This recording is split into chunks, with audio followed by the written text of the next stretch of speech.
Why Portugal? How did that all start for you?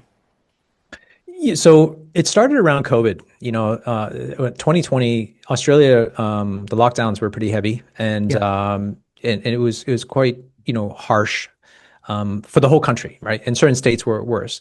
That spurred a conversation around why what's life about? I think COVID did that for all of us, I would yeah, imagine. Like it's a big time. reset for everybody, not necessarily like to run away from something, but just more to think about life and, what's our purpose? What are we doing here? My kids were about 13 and 10 at the time, and really got me thinking. And with my wife is like, we love Australia. I call myself Australian because I spent so much more than, close to half my life there.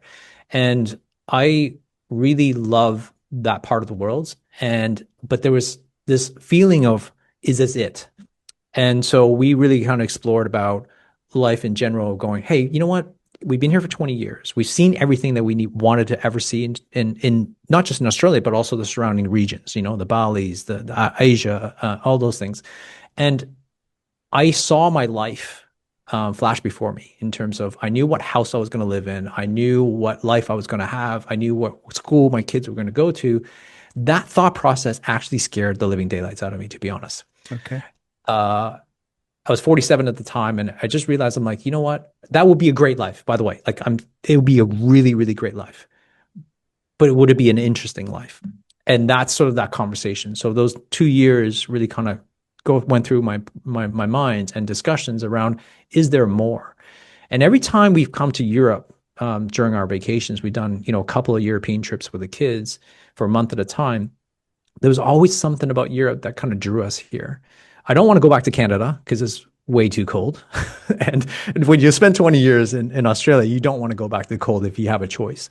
Yeah. And so to answer your question, I'll come back to the answer your question. There was three specific things of what made us decide on Portugal. So we sat down as a family and going, if we were to move, what would be the main thing we look at? And to be honest with you, which is strangely enough, weather was actually the number one thing that kind of came up that kept on going.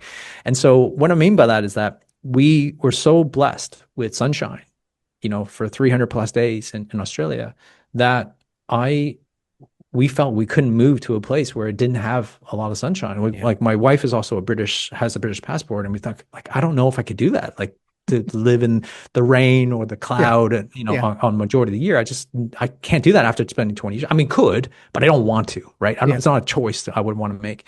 Definitely not going back to Canada. So we kind of looked at, well, what areas in the world that have 300 plus days of sunshine? Well, the Mediterranean was one.